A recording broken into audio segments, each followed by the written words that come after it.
Hey everyone, just wanted to give you a quick update before you started. This is a longer video than normal because when Bert sat down with Will the other day to talk, he said, "Brian, we're just going to have a conversation and you can edit it down later, right?" I said, "Sure." And then I heard them talk and realized, no, we just need to hear what they have to say. So I hope you'll take the time to watch this video, hear these two men of Christ converse with one another, and let's think about how we move forward, how we continue these conversations in our church and in our community.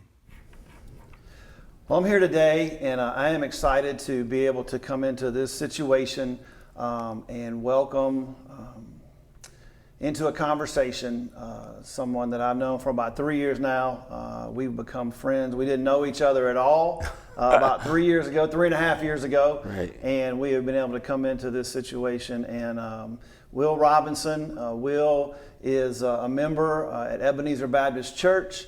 He's been in the Charlotte area for a long time. He coached at Vance High School here. He also coached at Woodbridge, in Woodbridge, Virginia, George Mason University. And we were just talking just a minute ago about some of the incredible players that he's had the opportunity to help shape and mold and coach over the years through some USA development stuff.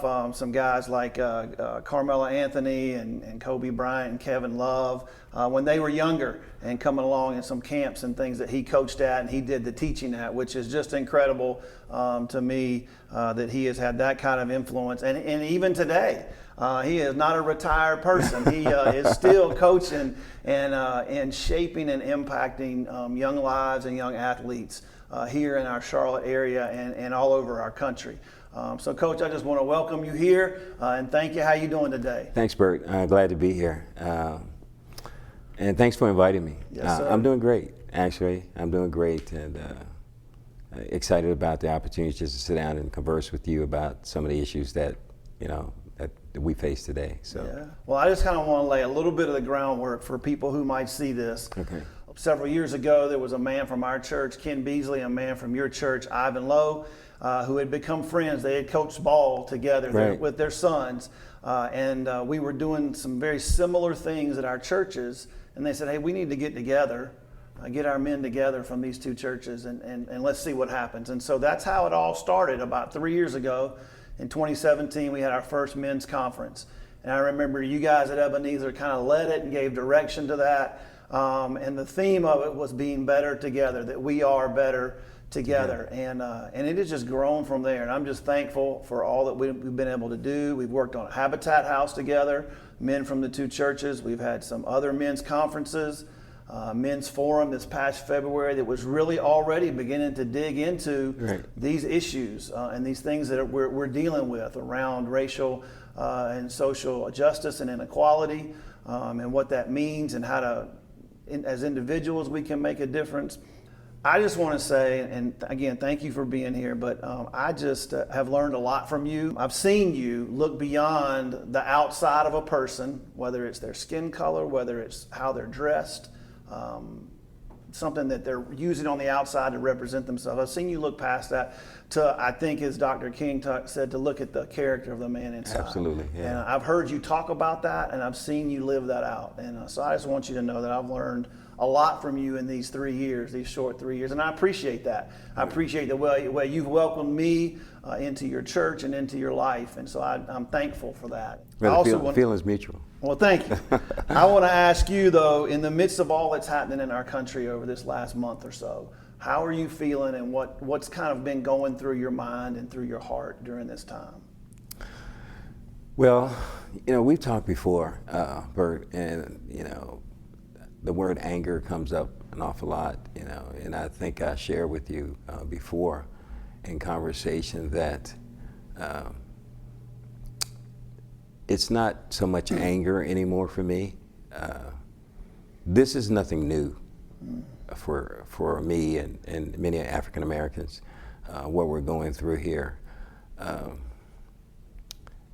I think I feel more pain,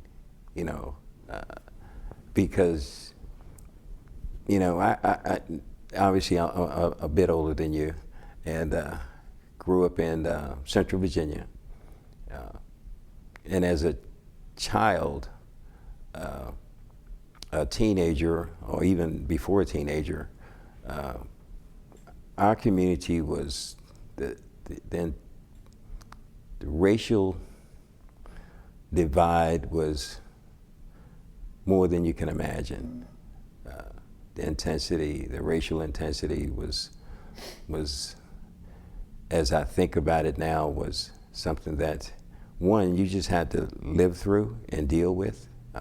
As many African Americans, you know, at that particular time and still today, you know, you just suck it up and keep going, fighting for equality. I can remember as a tiny tot, I guess maybe 4 or 5, marching in our protests, and I think we were just, it was through the NAACP, people would gather at a church and discuss options and opportunities, how we could impact our community with our voices. And so marching was a form of protest, just to vote. And then high school was really tough at times because again, the schools had just integrated, and the racial tension there was very thick. And so high school was kind of tough initially. I think it was maybe my junior, senior year that I really felt relaxed as a teenager and tried to enjoy sports. I really enjoyed sports and school itself. So today, what I see is, and what I feel is sadness, and at the same time, I'm somewhat cautiously optimistic. I used the word yesterday with someone. I think there's a new awakening, and the situations and trauma that I endured as a young person in my 20s, I prayed that my children would not have to go through this. But here we are today, and maybe it's the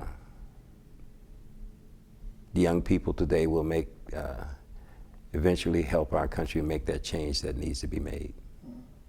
So I'm feeling okay. Some days I'm down, and some days I'm up, but mostly I'm encouraged because I try to see the glass half full. So it is painful that it's taken the world to see a man die on the knee of a police officer to bring about change. So I'm praying that we'll get through it. Yeah.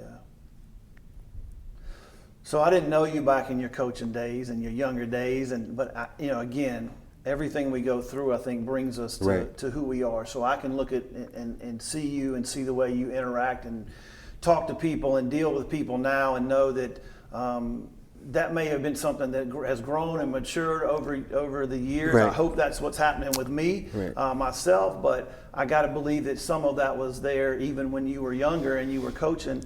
And so one of the things I wanted to say, and we were talking about this at another point in time too, but is that sports seems to bring all races together, in one way, shape, or form. And I wanted to ask you kind of how you handled that, either when you were playing or when you were coaching, in terms of bringing these, different people who were different together, and then you were putting them in the same place. And not that it was forced, but they were there together, or you were there as a player or a coach. And how did you handle that in terms of interacting or helping your players interact and learn to know each other better or to deal with each other?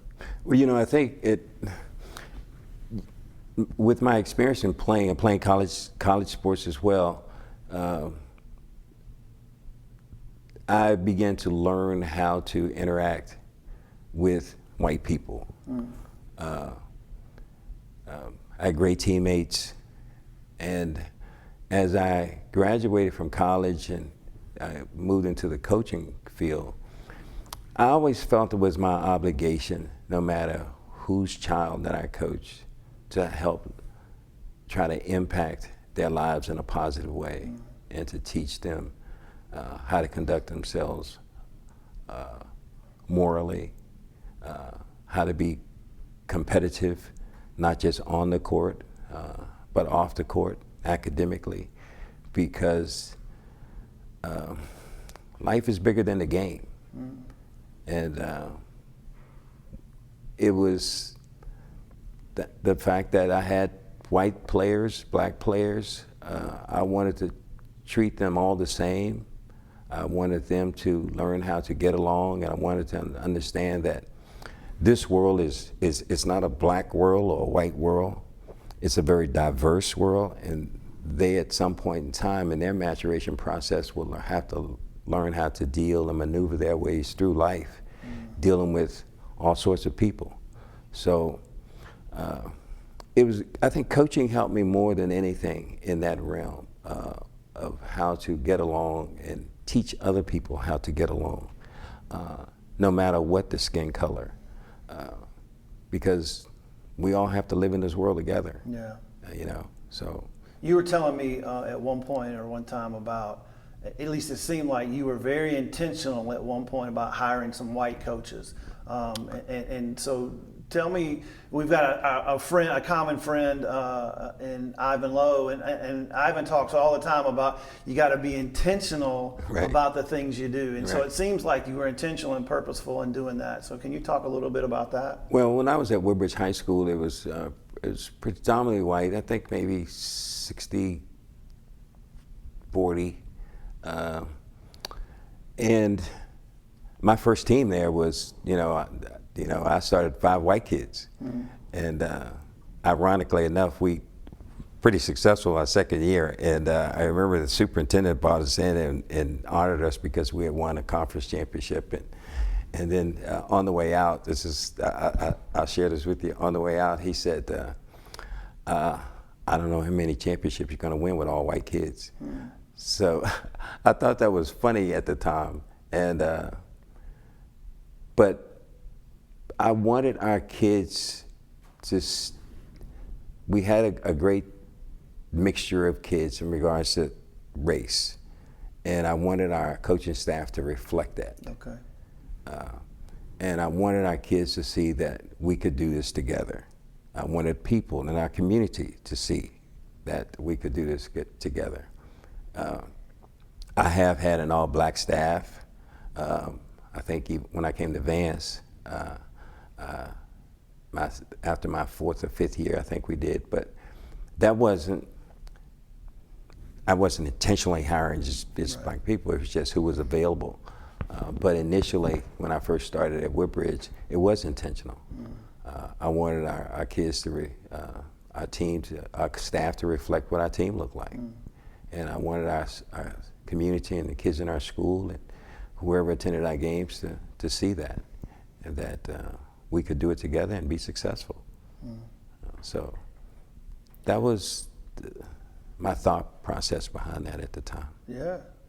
So as we've talked, and you and I have talked before, and then we've talked with some of these groups that we've been a part of, and then even with some other things that I've been a part of or classes I've been trying to take and learn, hopefully mature in my own walk down this and journey down this road.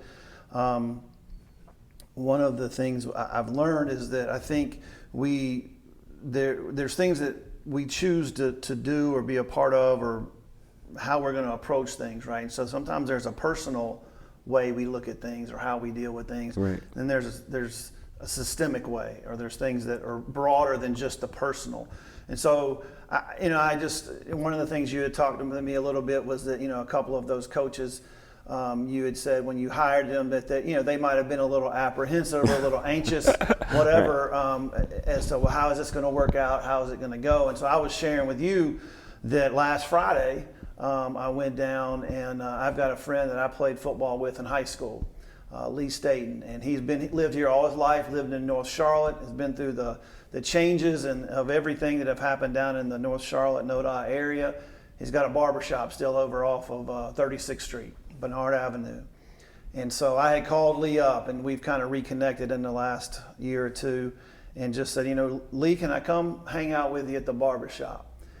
And he said, yeah, man, come on. And so even though I knew I was invited into that space, there was a little part of me that was still a little bit anxious, and a little bit apprehensive about going into this space. I remember telling you that I felt a little bit anxious and apprehensive. Do you remember what you said to me? Yeah, I said to you, why? Yeah, Why did you feel that way? Yeah, why did I You were feel invited there by a uncomfortable? friend. Yeah. So why would you feel so apprehensive? Yeah, about- and I'm not exactly sure. I think there's several things around that. I think one of them is, again, I didn't want to walk into a space and change the dynamic because there might be this feeling of, well, why are you here, kind of a thing, right? Or I didn't want to take away that space where somebody could be, just, who they are without having to pretend to be somebody else. And I think. For me, I think something that a lot of people in my position who are white people, especially white males, who have reached a point where they want to be a part of a solution and they want to help and they want to not just keep things the way they are. I think for me, a long time, it kept me frozen was I don't want to do the wrong thing or say the wrong thing. I think that's part of it. And so I spent four hours in the barbershop, and like I told you, I got an education for real about a lot of things, and a lot of it was really good. And so, but again, I had to be, even though I was invited, I had to be intentional to say, this is what I'm going to do, this is where I'm going to go, and I want to try to learn, and I want to try to be a part of that. Let me go back. The question to you, Bert, was really a rhetorical question, because really what I was saying was, welcome to my world. What can we do systemically, or what can we do as people to begin to make a difference, maybe even beyond just the personal? So, to answer the question, what can we do? I'm not sure. I think that we're beginning to make some strides. Again, I use the word that it seems to be an awakening across the country.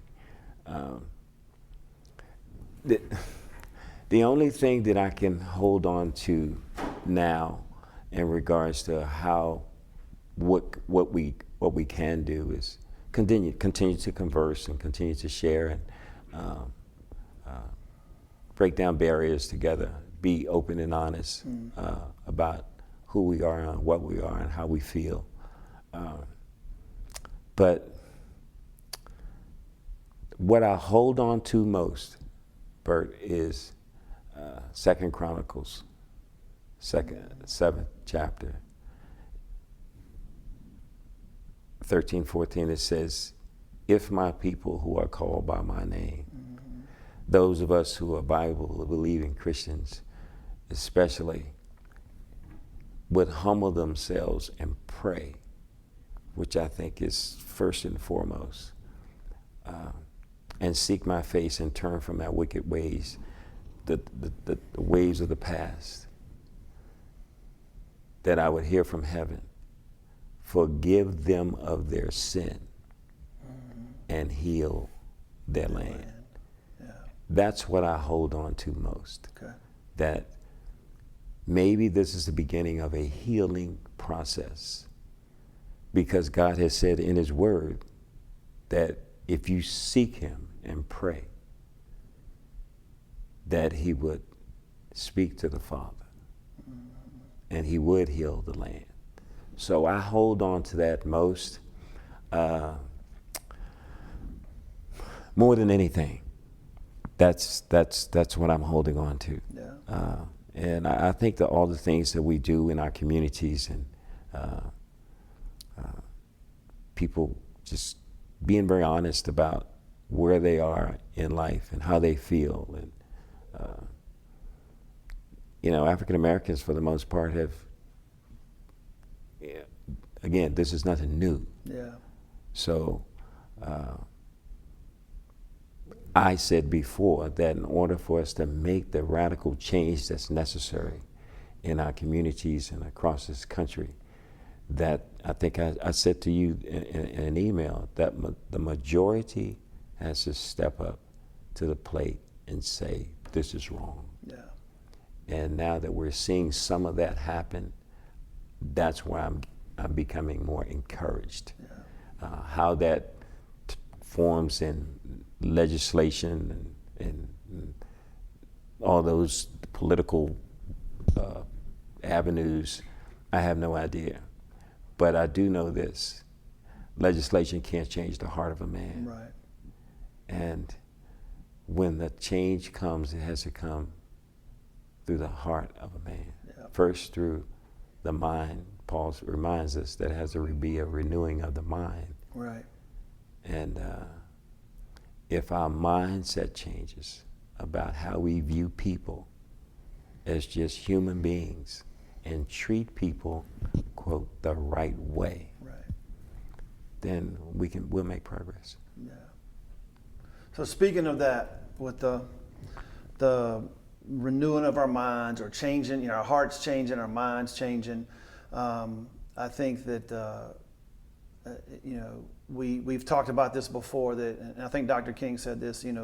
People are afraid of other people because they don't know them, right? And they don't know them because they haven't spent time with them.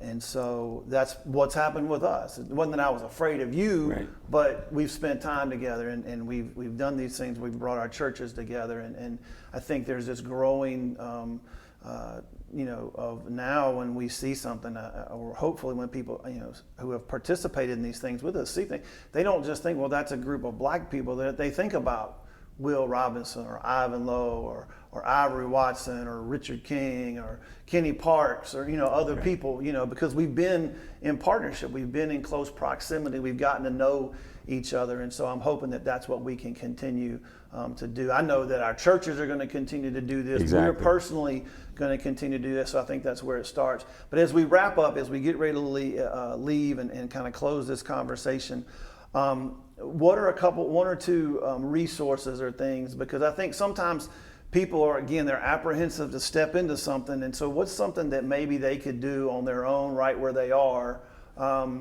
to initially begin to do some renewing of their mind? I know we've talked about a couple of different movies that people could watch.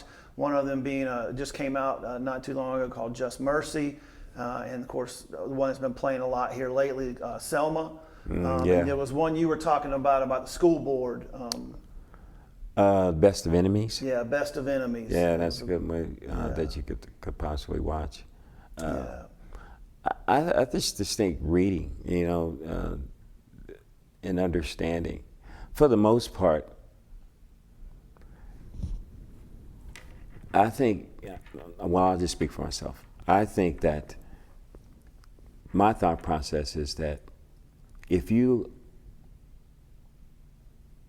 would almost have to be blind or under a rock to not understand and appreciate what African Americans have had to go through. And maybe because it hasn't affected the white man, the issues that plague African Americans it's not impacted their world. They're not paid attention to it. But to not know that it exists, I kind of find that hard to believe. Right. So now that we know and we've seen it, we see it, again, I'm encouraged that there will be some changes made based on what we're going through now. Yeah. Good. Well, Coach, I sure appreciate you being here. We have to continue this, Bert. We have to be a beacon of light in the small area that God has placed us in, and hope that this community will see what it is that we're doing as a group and will be encouraged, and maybe we can change some minds and change some hearts. For sure, for sure. We want to thank you guys for just sitting in on our conversation today. And we could have gone on for a whole lot longer, but we know it's got to be shortened. And we hope that this has sparked something in you, inspired something in you, maybe just to get out and have a conversation yourself with somebody that either you know a little bit, you need to know more, or maybe somebody you don't know at all. And so we just want to encourage you to begin to take that next step. Be intentional about trying to help where you can and make a difference in this world. Y'all have a great week. Be blessed.